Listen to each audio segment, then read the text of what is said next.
Dios, háblame. Abre mi corazón, mi mente, mis oídos para escuchar, recibir, entender y atesorar tu palabra. Moldéame, transfórmame a través de tu palabra. Transfórmame y moldéame a tu imagen, Señor. En el nombre de Jesús. Amén. Éxodo 16 de la Nueva Traducción Viviente. Después toda la comunidad de Israel partió de Elim y viajó al desierto de Sin, ubicado entre Elim y el monte de Sinaí. Llegaron el día 15 del segundo mes, un mes después de salir de la tierra de Egipto. Allí también toda la comunidad de Israel se quejó de Moisés y Aarón. Si tan solo el Señor nos hubiera matado en Egipto, protestaban. Allá nos sentábamos junto a las ollas llenas de carne y comíamos todo el pan que se nos antojaba. Pero ahora tú nos has traído a este desierto para matarnos de hambre. Entonces el Señor le dijo a Moisés: Mira, haré llover alimento del cielo para ustedes. Cada día la gente podrá salir a recoger todo el alimento necesario para ese día. Con esto los pondré a prueba para ver si siguen o no mis instrucciones. El sexto día juntaron el alimento y cuando preparen la comida habrá el doble de lo normal. Así que el sexto día juntarán el alimento y cuando preparen la comida habrá el doble de lo normal. Entonces Moisés y Aarón dijeron a todos los israelitas: Antes de anochecer sabrán que fue el Señor quien los sacó de la tierra de Egipto. Por la mañana verán la gloria del Señor, porque Él oyó las quejas de ustedes, que son contra Él y no contra nosotros. ¿Qué hemos hecho para que ustedes se quejen de nosotros? Luego Moisés añadió: El Señor les dará de comer carne por la tarde y los saciará con pan por la mañana, porque Él oyó todas sus quejas contra Él. ¿Qué hemos hecho nosotros? Así las quejas de ustedes son contra el Señor, no contra nosotros. Después Moisés le dijo a Aarón: Anuncia lo siguiente a toda la comunidad de Israel: Preséntense ante el Señor, porque Él ha oído sus quejas. Mientras Aarón hablaba a toda la comunidad de Israel, miraron hacia el desierto y allí pudieron ver la imponente gloria del Señor en la nube. Luego el Señor le dijo a Moisés: He oído las quejas de los israelitas. Ahora diles: por la tarde tendrán carne para comer, y por la mañana tendrán todo el pan que deseen. Así ustedes sabrán que yo soy el Señor su Dios. Esa tarde llegó una cantidad enorme de codornices que cubrieron el campamento, y a la mañana siguiente los alrededores del campamento estaban húmedos de rocío. Cuando el rocío se evaporó, la superficie del desierto quedó cubierta por copos de una sustancia hojaldrada y fina como escarcha. Los israelitas quedaron perplejos al ver eso y se preguntaban unos a otros: ¿qué es esto? Porque no tenían idea de lo que era. Entonces Moisés les dijo: Este es el pan que el Señor les da para comer. Estas son las instrucciones del Señor. Cada grupo familiar juntará todo lo que necesite. Recojan 2 litros por cada persona en su carpa. Así que los israelitas hicieron lo que se les dijo. Algunos recogieron mucho, otros solo un poco, pero cuando lo midieron, cada uno tenía lo justo y necesario. A los que recogieron mucho, nada les sobraba, y a los que recogieron solo un poco, nada les faltaba. Cada familia tuvo justo lo que necesitaba. Entonces Moisés les dijo: No guarden nada para el día siguiente. Sin embargo, algunos no hicieron caso y guardaron un poco hasta la mañana siguiente, pero para entonces se había llenado de gusanos y apestaba, y Moisés se enojó mucho con ellos. Después de este incidente, cada familia recogía el alimento cada día, cada mañana, conforme a su necesidad. Cuando el sol calentaba, los copos que no se habían recogido se derretían y desaparecían. El sexto día recogían el doble de lo habitual, es decir, 4 litros por persona en lugar de 2. Entonces todos los líderes de la comunidad se dirigieron a Moisés en busca de una explicación. Él les dijo: esto es lo que el Señor ha ordenado. Mañana será un día de descanso absoluto, un día sagrado de descanso, reservado para el Señor. Así que horneen o hiervan hoy todo lo que necesiten y guarden para mañana lo que les sobre. Entonces ellos dejaron un poco aparte para el día siguiente, tal como Moisés había ordenado. Al otro día la comida sobrante estaba buena y saludable, sin gusanos ni mal olor. Así que Moisés dijo: coman este alimento hoy, porque es el día de descanso, dedicado al Señor. Hoy no habrá alimento en el campo para recoger. Durante 6 días se les permite recoger alimento, pero el séptimo día es el día de descanso. Ese día no habrá alimento en el campo. Aún así, algunas personas salieron a recoger el día séptimo, pero no encontraron alimento. Entonces el Señor le preguntó a Moisés: ¿hasta cuándo este pueblo se negará a obedecer mis mandatos y mis instrucciones? Tienen que entender que el día de descanso es un regalo del Señor para ustedes. Por eso Él les provee doble cantidad de alimento el sexto día, a fin de que tengan suficiente para 2 días. El día de descanso, todos deben quedarse en el lugar donde estén.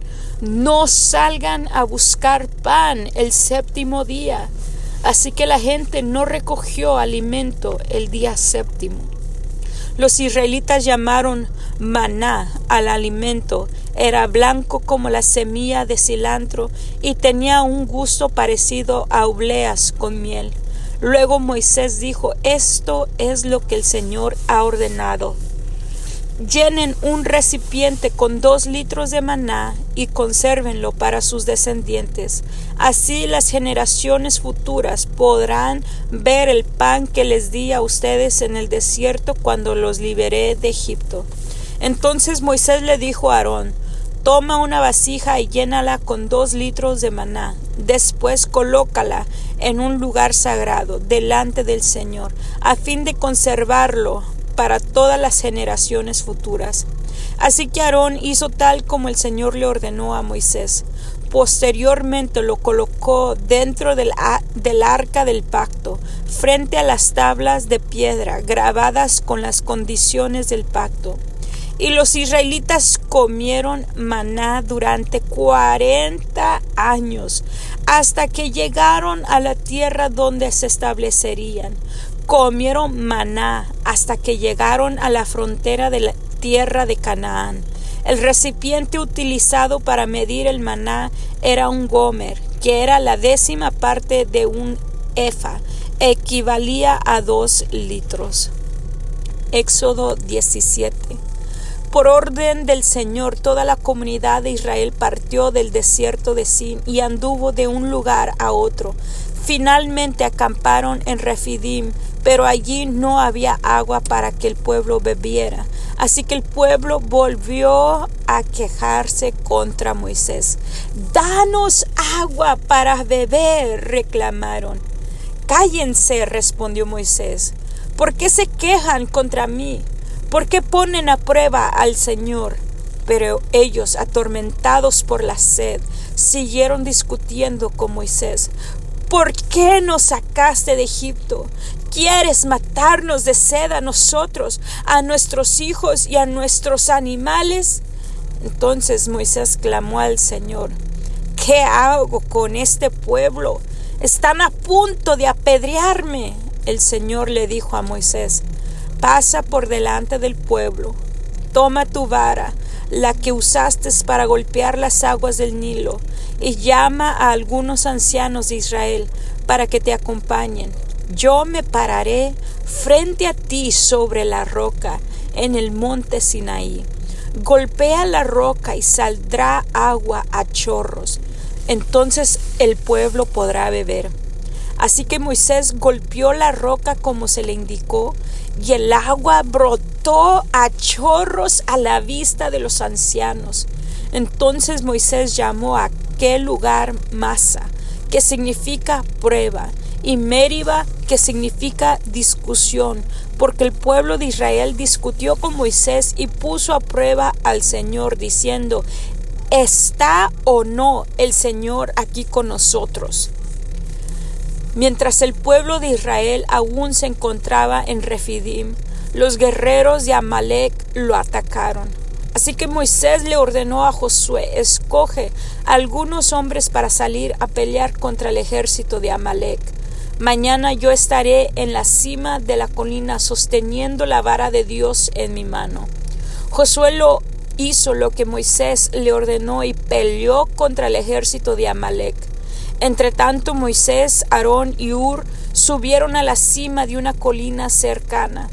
Mientras Moisés sostenía en alto la vara en su mano, los israelitas vencían, pero cuando él bajaba la mano, dominaban los amalecitas. Pronto se le cansaron tanto los brazos que ya no podía sostenerlos en alto. Así que Aarón y Hur le pusieron una piedra a Moisés para que se sentara. Luego se pararon a cada lado de Moisés y le sostuvieron las manos en alto. Así sus manos se mantuvieron firmes hasta la puesta del sol. Como resultado, Josué aplastó al ejército de Amalek en la batalla. Después de la victoria, el Señor dio a Moisés las siguientes instrucciones: escribe esto en un rollo para que sea un recuerdo perpetuo, y léelo en voz alta a Josué. Yo borraré por completo la memoria de Amalek de debajo del cielo. Entonces Moisés edificó un altar en ese lugar y lo llamó Yahvé Nisi, que significa: el Señor es mi estandarte. Dijo: por cuanto han levantado su puño contra el trono del Señor, ahora el Señor estará en guerra con Amalek de generación en generación. Éxodo 18. Jetro, el suegro de Moisés y sacerdote de Madián, se enteró de todo lo que Dios había hecho por Moisés y por su pueblo, los israelitas, y oyó particularmente cómo el Señor los había sacado de Egipto.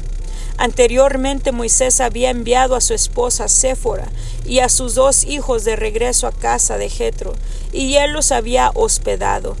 El primer hijo de Moisés se llamaba Gersón, porque cuando el niño nació, Moisés dijo: he sido un extranjero en tierra extraña. A su segundo hijo lo llamó Eliezer, porque dijo: el Dios de mis antepasados me ayudó y me rescató de la espada del faraón.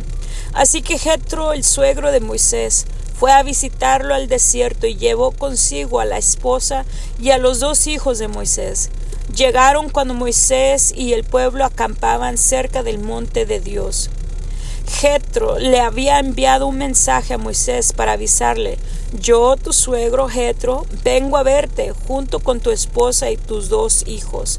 Entonces Moisés salió a recibir a su suegro, se inclinó ante él y le dio un beso. Luego de preguntarse el uno al otro cómo les iba, entraron en la carpa de Moisés. Moisés le contó a su suegro todo lo que el Señor les había hecho al faraón y a los egipcios a favor de Israel. También le habló de todas las privaciones que habían sufrido a lo largo del camino y de cómo el Señor había librado a su pueblo de las dificultades. Jetro se alegró mucho al oír de todo el bien que el Señor había hecho por Israel al rescatarlo de las manos de los egipcios. Alabado sea el Señor, exclamó Jetro, pues los rescató de los egipcios y del faraón. Así es, rescató a Israel del poder de Egipto. Ahora sé que el Señor es más grande que todos los demás dioses, porque rescató a su pueblo de la opresión de los egipcios arrogantes. Luego Jetro, el suegro de Moisés, presentó una ofrenda quemada y sacrificios ante Dios. Aarón y todos los ancianos de Israel lo acompañaron a comer lo que fue ofrecido en sacrificio en presencia de Dios. Al día siguiente Moisés se sentó para oír los pleitos que los israelitas tenían unos con otros, y el pueblo esperó a ser atendido delante de Moisés. Desde la mañana hasta la tarde, cuando el suegro de Moisés vio todo lo que él hacía por el pueblo, le preguntó: ¿qué logras en realidad sentado aquí? ¿Por qué te esfuerzas en hacer todo el trabajo tú solo, mientras que el pueblo está de pie a tu alrededor desde la mañana hasta la tarde? Moisés contestó: porque el pueblo acude a mí en busca de resoluciones de parte de Dios. Cuando les surge un desacuerdo, ellos acuden a mí, y yo soy quien resuelve los casos entre los que están en conflicto. Mantengo al pueblo informado de los decretos de Dios y les transmito sus instrucciones. No está bien lo que haces, exclamó el suegro de Moisés. Así acabarás agotado y también se agotará el pueblo. Esta tarea es una carga demasiado pesada para una sola persona. Ahora escúchame y déjame darte un consejo, y que Dios esté contigo. Tú debes seguir siendo el representante del pueblo ante Dios, presentándole los conflictos. Enséñales los decretos de Dios, transmíteles sus instrucciones, muéstrales cómo comportarse en la vida. Sin embargo, elige de entre todo el pueblo algunos hombres con capacidad y honestidad, temerosos de Dios y que odien el soborno. Nombra a los jefes de grupos de 1,000, de 100, de 50 y de 10 personas. Ellos tendrán que estar siempre disponibles para resolver los conflictos sencillos que surgen entre el pueblo, pero los casos más graves te los traerán a ti. Deja que los jefes juzguen los asuntos de menor importancia. Ellos te ayudarán a llevar la carga para que la tarea te resulte más fácil. Si sigues este consejo y si Dios así te lo ordena, serás capaz de soportar las presiones y la gente regresará a su casa en paz. Moisés escuchó el consejo de su suegro y siguió sus recomendaciones. Eligió hombres capaces de entre todo Israel y los nombró jefes del pueblo. Los puso a cargo de grupos de 1,000, de 100, de 50 y de 10 personas. Estos hombres estaban siempre disponibles para resolver los conflictos sencillos de la gente. Los casos más graves los remitían a Moisés, pero ellos mismos se encargaban de los asuntos de menor importancia. Poco tiempo después, Moisés se despidió de su suegro, quien regresó a su propia tierra. Señor, en esta hora te doy gracias por tu palabra de poder, de confianza, de fe, Señor, que has implantado, Señor, en este día, Señor, en mi corazón. Señor, como, Señor, tú, Señor, sostuviste al pueblo de Israel por 40 años, Señor. Casi alrededor de 1,000,000 de personas en medio del desierto, en medio de la nada, Señor. Tú les diste de comer pan y carne. todos los días, Señor. Y también, Señor, les dabas de beber, Señor. Mostrabas tu poder, mostrabas tu gloria, Señor. Podían ver, Señor, tu gloria, Señor. Cada vez que tú les dabas de comer, estabas mostrándoles tu gloria. Y, Señor, en esta hora nos enseña, Señor, que si tú pudiste, Señor, sostener a 1,000,000 de personas en medio del desierto, Señor, tú nos puedes sostener a nosotros, Señor, en esta tierra, Señor, que quizás en algún momento era la tierra que fluía leche y miel, pero como se ha, Señor, olvidado de ti, Señor, tú has permitido escasez, has permitido, Señor, que los trabajos, Señor, sean escaseados, Señor, Señor, se vaya secando el trabajo, Señor. Pero en esta hora, Señor, nos recuerda, Señor, al pueblo tuyo, Señor, nos recuerdas que tú eres el que sostienes, tú eres el que alimentas, tú eres el que provees, Señor. Que si nosotros ponemos nuestra confianza en ti, Señor, tú proveerás, Señor. La harina no cesará, la carne no cesará, el agua no cesará, Señor. Y dice tu palabra que también ni la ropa ni los zapatos se les acabaron, Señor, sino que tú los sostuviste, tú proveíste, tú los cuidaste, Señor. Y estamos confiados, Señor, que tú cuidarás a tu pueblo, tú nos cuidarás, Señor. Gracias, Señor, gracias. Y también nos das la enseñanza, Señor, de cómo gobernar sabiamente, de poder, Señor, tener los oídos, Señor, abiertos al consejo, Señor, a escuchar consejos, Señor, y delegar, Señor, trabajo, Señor, que a veces queremos hacerlo todos, que nada más nuestros chicharrones truenen, Señor, pero tú, Señor, nos has enseñado, Señor, a delegar, Señor, a compartir el trabajo, Señor, y así trabajar en conjunto, Señor, para poder, Señor, llegar a alcanzar metas más grandes, para poder alcanzar propósitos más grandes, para alcanzar a llegar, Señor, en el camino más allá, Señor, de lo pensado, Señor. Sabemos que tus pensamientos son más altos que los nuestros, tus caminos son más altos que los nuestros, Señor. Abre nuestra visión, Señor, espiritual, Señor. Ábrenos el panorama para ver, Señor, lo que tú tienes, Señor, para cada uno de nosotros, Señor. Ayúdanos, Señor, a dirigirnos sabiamente, a delegar, Señor, y, Señor, a gobernar, Señor, como tú deseas que gobernemos nuestro hogar, que gobernemos nuestra vida, gobernemos nuestro tiempo, gobernemos nuestras habilidades, Señor, gobernemos nuestros recursos, Señor. Los entregamos en tus manos. Tuyos son, Señor. Mi vida es tuya, Señor. Me rindo, Señor. Mi familia es tuya, Señor. En el nombre de Jesús te damos gracias y te lo pedimos, Señor. Amén.